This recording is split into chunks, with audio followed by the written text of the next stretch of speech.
Hi guys, मैं हूं मोहित और स्वागत करता हूं आप सभी का आप ही के यूट्यूब चैनल पर। और आज की वीडियो बेहद खास रहने वाली है क्योंकि आज की इस वीडियो लेक्चर में हम डिस्कस करने वाले हैं वैकल्पिक विवाद निवारण अर्थात ऑल्टरनेट डिस्प्यूट रिजोल्यूशन के बारे में। तो आज की इस वीडियो को शुरू करने से पहले सबसे पहले आज का एजेंडा डिसाइड कर लेते हैं कि आज का इस वीडियो लेक्चर का हमारा एजेंडा क्या रहने वाला है। तो देखिए, सबसे पहले हम डिस्कस करेंगे डेवलपमेंट ऑफ एडीआर सिस्टम के बारे में कि ऑल्टरनेट डिस्प्यूट रिजोल्यूशन सिस्टम का विकास किस प्रकार से हुआ। यहाँ पर एडीआर सिस्टम का मतलब है ऑल्टरनेट डिस्प्यूट रिजोल्यूशन सिस्टम। इसके बारे में हम आगे डिटेल में जानेंगे। इसके बाद इसका मीनिंग जानेंगे, ये जानेंगे कि एडीआर सिस्टम कितने प्रकार का होता है। उसके बाद में हम डिस्कस करेंगे कि एडीआर सिस्टम के एडवांटेजेस क्या क्या हैं, इसके इंपोर्टेंस क्या क्या हैं। तो आइए आज का वीडियो शुरू करते हैं। देखिए, सबसे पहले हम बात करते हैं वैकल्पिक विवाद निवारण पद्धति के विकास के बारे में कि development of alternate dispute resolution system किस तरीके से हुआ। देखिए, ये जो वीडियो लेक्चर है लगभग 30 मिनट का, आधे घंटे का ये वीडियो लेक्चर रहेगा। अगर आप इसको देख लेते हैं तो आशा करता हूँ कि आपको ऑल्टरनेट डिस्प्यूट रिजोल्यूशन के ऊपर और कोई वीडियो लेक्चर या फिर किसी और चीज़ को देखने की आवश्यकता नहीं पड़ेगी। तो लेकिन आप जब भी इस वीडियो को देखें तो आधा घंटा निकाल करके देखें। ठीक है जी, आइए शुरू करते हैं। देखिए, इसके अंदर हमने बताया है कि जैसे जैसे समय व्यतीत हुआ वैसे वैसे जनसंख्या में वृद्धि हुई है, और जैसे जैसे जनसंख्या में वृद्धि हुई है वैसे वैसे औद्योगिक व्यापारिक विकास भी हुआ है। और जैसे जैसे औद्योगिक एवं व्यापारिक विकास हुआ है वैसे वैसे एक दूसरे से लोगों का संपर्क बढ़ा है। और जैसे जैसे लोगों का एक दूसरे से संपर्क बढ़ा है वैसे वैसे विवादों में अप्रत्याशित यानी कि बहुत ही तेज रफ्तार से, जो हमने सोचा भी नहीं था, जो कि अनएक्सपेक्टेड था, उस रफ्तार से वृद्धि हो रही है। और इन्हीं विवादों में हो रही वृद्धि को देखते हुए अमेरिका के मुख्य न्यायाधीश वॉरेन बर्गर, देखिए यहाँ पे एक न्यायाधीश का नाम यूज हुआ है जिसका नाम है वॉरेन बर्गर। एक है वॉरेन बफेट, जो कि अगर मैं आज की बात करता हूँ 11 जून 2024 की, जब हम इस वीडियो को शूट कर रहे हैं, तो वॉरेन बफेट अमेरिका के रहने वाले एक ऐसे इन्वेस्टर हैं जो कि दुनिया के 10वें सबसे अमीर आदमी हैं आज के दिन। अगर आप ब्लूमबर्ग की बिलियनर इंडेक्स उठा करके देखेंगे तो आपको पता चलेगा दुनिया के 10वें सबसे अमीर व्यक्ति वॉरेन बफेट सर हैं, जो कि यूएस के रहने वाले हैं ये भी यूएस के रहने वाले, लेकिन इनका नाम वॉरेन बफेट नहीं है, इनका नाम क्या है, वॉरेन बर्गर। वॉरेन बफेट क्या है, एक इन्वेस्टर, और वॉरेन बर्गर क्या है, एक जज। ठीक है जी, एक जस्टिस। तो इन्हीं विवादों में हो रही वृद्धि को ध्यान में रखते हुए अमेरिका के मुख्य न्यायाधीश ने यह कहा है कि हम एक ऐसी दिशा में बढ़ रहे हैं कि यदि न्यायालय में आ रहे वादों की संख्या को नियंत्रित करने का प्रयास नहीं किया गया तो उसके गंभीर दुष्परिणाम होंगे। देखिए, इसमें कुछ नहीं है, पूरा का पूरा इंट्रोडक्शन में हमने जैसे जैसे वैसे वैसे केवल यही लिखा है कि जैसे जैसे समय बीता वैसे वैसे जनसंख्या बढ़ी, जैसे जैसे जनसंख्या बढ़ी वैसे वैसे औद्योगिक विकास भी हुआ, इंडस्ट्रियल डेवलपमेंट भी हुआ, क्योंकि पहले के समय में इतनी ज़्यादा इंडस्ट्रीज नहीं थी। और जैसे जैसे इंडस्ट्रियल डेवलपमेंट हुआ है, जैसे जैसे औद्योगिक विकास हुआ है, वैसे वैसे लोगों का इंटरेक्शन बढ़ा है, लोग आपस में एक दूसरे से काम के लिए जाने लगे हैं। और जैसे जैसे लोगों का इंटरेक्शन बढ़ा है वैसे वैसे क्या है कि डिस्प्यूट्स भी बढ़े हैं। ठीक है जी, केसेस भी बढ़े हैं। अब जब केसेस बढ़े हैं तो लोगों जब केसेस लेकर के कोर्ट्स में जा रहे हैं तो वहाँ के अमेरिका के चीफ जस्टिस ने ये कहा कि जिस तरीके से न्यायालय में इस समय केसेस की संख्या बढ़ती जा रही है, उस चीज को देखते हुए आने वाले समय में हो सकता है कि हमें इसके गंभीर दुष्परिणाम देखने को मिले। और इस दृष्टि से भारतीय न्यायालयों की स्थिति तो और भी चिंताजनक है, क्योंकि न्यायालय में विलंब के कारण जनता का न्यायालय से विश्वास उठता जा रहा है। वह न्यायालय की कार्यकुशलता को संदेह की दृष्टि से देखने लगे हैं। अदालतों में मुकदमों की भरमार के कारण पक्षकारों को वर्षों तक न्याय की प्रतीक्षा करनी पड़ती है, और यह अवधि अनेक मामलों में 15 से 20 वर्ष से भी अधिक होती है। यानी कि भारत में तो जो कोर्ट्स हैं उनकी स्थिति काफ़ी ज़्यादा चिंताजनक है।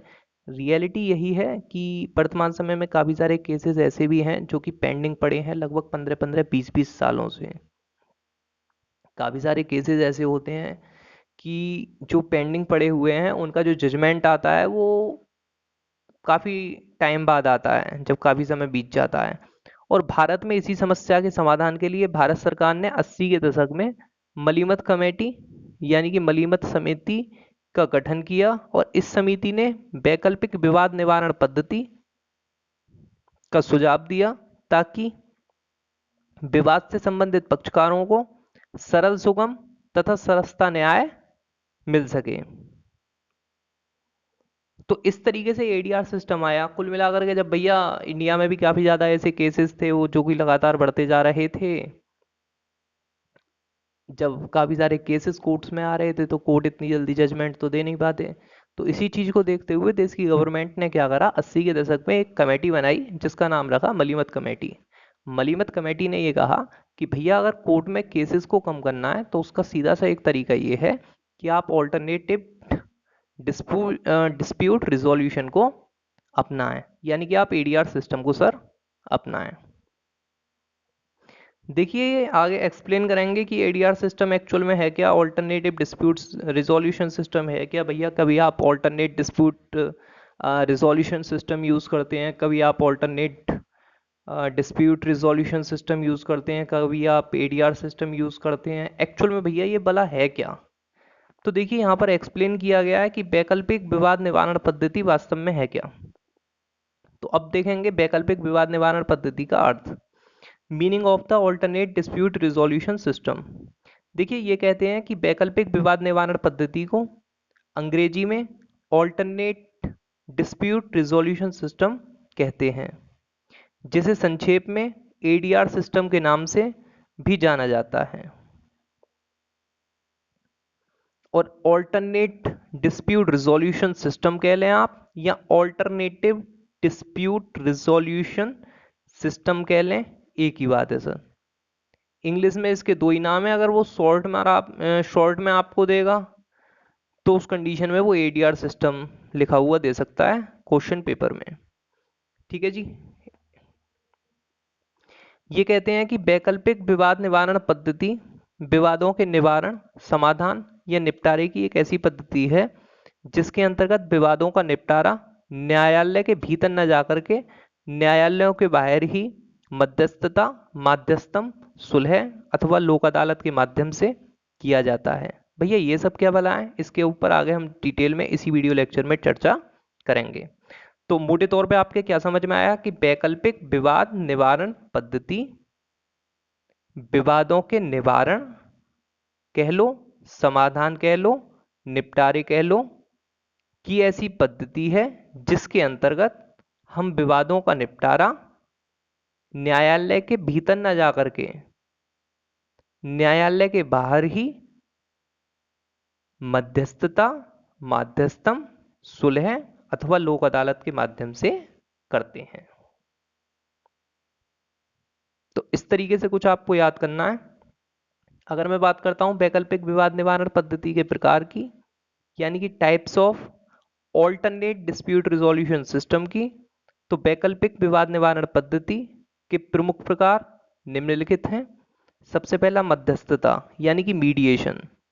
मध्यस्थता विवादों के निपटारे का एक ऐसा तरीका है जिसके अंतर्गत पक्षकारों के मध्य उत्पन्न किसी भी विवाद के निपटारे के लिए किसी तीसरे तटस्थ पक्ष यानी कि थर्ड न्यूट्रल पार्टी नियुक्त किया जाता है, जिसे मीडिएटर कहते हैं।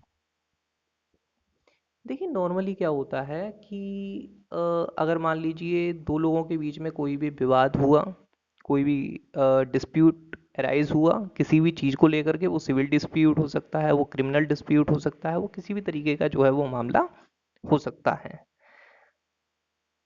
तो अगर मान लीजिए हम एडीआर सिस्टम को अपना रहे हैं और हम कोर्ट कचहरी के चक्कर में नहीं पड़ना चाह रहे हैं, तो उस कंडीशन में हम क्या कर सकते हैं कि हम काफ़ी सारे तरीके हैं एडीआर सिस्टम के अंदर भी। हम मीडिएशन अपना सकते हैं, आर्बिट्रेशन अपना सकते हैं, कंसिलिएशन अपना सकते हैं, लोक अदालत का यूज़ कर सकते हैं। इन चीज़ों के माध्यम से हम अपने मामले को निपटा सकते हैं कोर्ट में जाए बिना। उसमें सबसे पहला तरीका आता है मीडिएशन।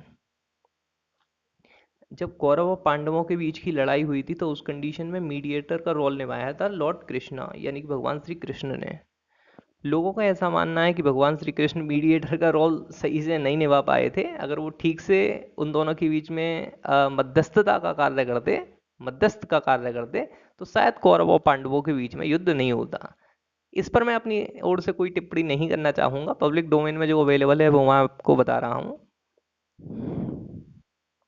इसके अलावा अगर हम बात करते हैं माध्यस्थम की, तो माध्यस्थम विवादों के निपटारे का एक ऐसा तरीका है, देखिए लाइन हर एक में आएगी, जिसके अंतर्गत पक्षकार के मध्य उत्पन्न किसी भी विवाद को निपटारे के लिए मध्यस्थम अधिकरण यानी कि आर्बिट्रल ट्रिब्यूनल, ये एक तरीके का कोर्ट होता है, का सहारा लिया जाता है, जो कि संबंधित मामले पर अपना निर्णय देता है, जिसे आर्बिट्रल अवार्ड यानी कि माध्यस्थम पंचाट कहते हैं।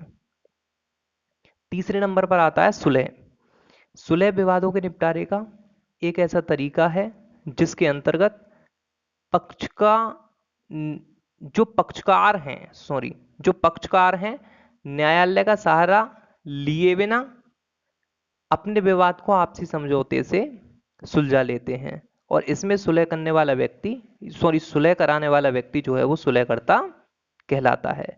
सुलह विवादों के निपटारे का एक ऐसा तरीका है जिसके अंतर्गत न्यायालय का सहारा लिए बिना जो पक्षकार होते हैं वो विवाद को आपसी समझौते से सुलझा लेते हैं, और इसमें सुलह करने वाला व्यक्ति सुलहकर्ता कहलाता है। बात करते हैं लोक अदालत की, तो लोक अदालत भी विवादों के निपटारे का एक ऐसा तरीका है। लोक अदालत से आशय ऐसी अदालतों से होता है जो कि अस्थायी प्रकृति के होती हैं, और मोटे तौर पर छोटे छोटे आपराधिक झगड़े, इंश्योरेंस से रिलेटेड केसेस और मोटरसाइकिल से रिलेटेड दावों के निपटारे के लिए इनका प्रयोग जो है वो किया जाता है। ठीक है जी। अगर मैं बात करता हूँ वैकल्पिक विवाद निवारण पद्धति के लाभ क्या हैं और advantages of alternate dispute resolution system क्या है, तो देखिए सबसे पहले तो ये कम खर्चीली प्रणाली है, कम खर्चीली प्रणाली है। वैकल्पिक विवाद निवारण का पहला तथा सबसे महत्वपूर्ण लाभ यह है कि यह कम खर्चीली है, जबकि न्यायिक कार्यवाही यानी कि जो जुडिशियल प्रोसीडिंग होती है वो काफ़ी ज़्यादा खर्चीली होती है, कम समय। वैकल्पिक विवाद निवारण पद्धति का दूसरा तथा सबसे महत्वपूर्ण लाभ यह है कि इसके अंतर्गत विवादों का निपटारा करने में कम समय लगता है, जबकि न्यायिक कार्यवाही के अंतर्गत विवादों का निपटारा करने में काफ़ी अधिक समय लगता है। ऐसा क्यों भैया? क्योंकि अधिवक्ताओं का विशेष महत्व नहीं। वैकल्पिक विवाद निवारण पद्धति का तीसरा और सबसे महत्वपूर्ण लाभ यह है कि इसके अंतर्गत अधिवक्ताओं का विशेष महत्व नहीं होता है, क्योंकि काफ़ी सारे लोगों का मानना है कि भैया जबकि न्यायिक कार्यवाही के अंतर्गत अधिवक्ताओं का विशेष महत्व होता है, और काफ़ी सारे लोगों का यही मानना है कि जो कोर्ट कचहरी में केसेस हैं वो कभी कभी वकीलों के कारणों से भी काफ़ी ज़्यादा, अधिवक्ताओं के कारणों से भी काफ़ी लंबे खिंच जाते हैं, क्योंकि वो समय समय पर तारीख पे तारीख ये सारी चीज़ें जो है वो लेते रहते हैं, और ये सारी चीज़ें चलती रहती हैं। जबकि एडीआर सिस्टम में क्या है, एडीआर सिस्टम में आपको किसी वकील की आवश्यकता नहीं है, आप इसमें वकील जो है वो इतना ज़्यादा इम्पोर्टेंट रोल अपना प्ले नहीं करता है, तो वहाँ पर जो केसेस हैं वो कम समय में ही जो है वो निपट जाते हैं। चौथे नंबर पे ये कहते हैं अनौपचारिक प्रक्रिया। वैकल्पिक विवाद निवारण पद्धति का चौथा तथा सबसे महत्वपूर्ण लाभ यह है कि यह एक अनौपचारिक प्रक्रिया है, जबकि न्यायिक कार्यवाही एक औपचारिक प्रक्रिया है जिसके अंतर्गत काफ़ी सारी कानूनी जटिलताएं होती हैं। देखिए अगर मैं खुद भी अपना कोई केस लेकर के कोर्ट में जाना चाहता हूं, तो उस कंडीशन में अगर मैं सिविल केस लेकर के जाना चाहता हूं तो मेरे को सीपीसी का अध्ययन करना पड़ेगा, और मैं अपना कोई क्रिमिनल केस अगर कोर्ट में लेकर के जाना चाहता हूं तो उस कंडीशन में मेरे को सीआरपीसी, एविडेंस, आईपीसी, इन सारी चीज़ों का अध्ययन करना पड़ेगा। जबकि अगर मान लीजिए मैं अपने किसी भी केस को एडीआर सिस्टम के माध्यम से अपनाना चाहता हूं, तो वहाँ पर इतनी सारी कानूनी जटिलताएं नहीं, वहाँ पर एक सिस्टम से होकर के एडीआर सिस्टम में नहीं गुजरना होता है। पांचवें नंबर पर ये कहते हैं गोपनीयता, कि वैकल्पिक विवाद निवारण पद्धति का पांचवा तथा सबसे महत्वपूर्ण लाभ यह है कि इसके अंतर्गत गोपनीयता बनी रहती है, क्योंकि इसके अंतर्गत विवादों का निपटारा न्यायालय के बाहर किया जाता है, जबकि न्यायिक कार्यवाही में यह संभव नहीं है। यानी कि जो सीक्रेसी है, जो प्राइवेसी है, वो कहाँ पर रहेगी? एडीआर सिस्टम में। जबकि अगर आप अपने केस को कोर्ट में लेकर के जाएंगे तो उस कंडीशन में कोई भी प्राइवेसी नाम की चीज नहीं रहेगी, कोई भी सीक्रेसी नाम की चीज नहीं रहेगी, कोई भी गोपनीयता नाम की चीज नहीं रहेगी। आई होप कि इस 15 मिनट के वीडियो लेक्चर में आपको बहुत कुछ जानने के लिए मिला होगा। हो सकता है कि समझाने में थोड़ा सा इस समय दिक्कत रहा हो, लेकिन हाँ, अगर आप इस वीडियो लेक्चर को पूरा देख लेते हैं और बढ़िया तरीके से रट्टा लगा देते हैं तो आशा करता हूँ कि एडीआर सिस्टम के अंदर अगर कोई भी क्वेश्चन बनता है तो वो आपसे छूटेगा नहीं। धन्यवाद।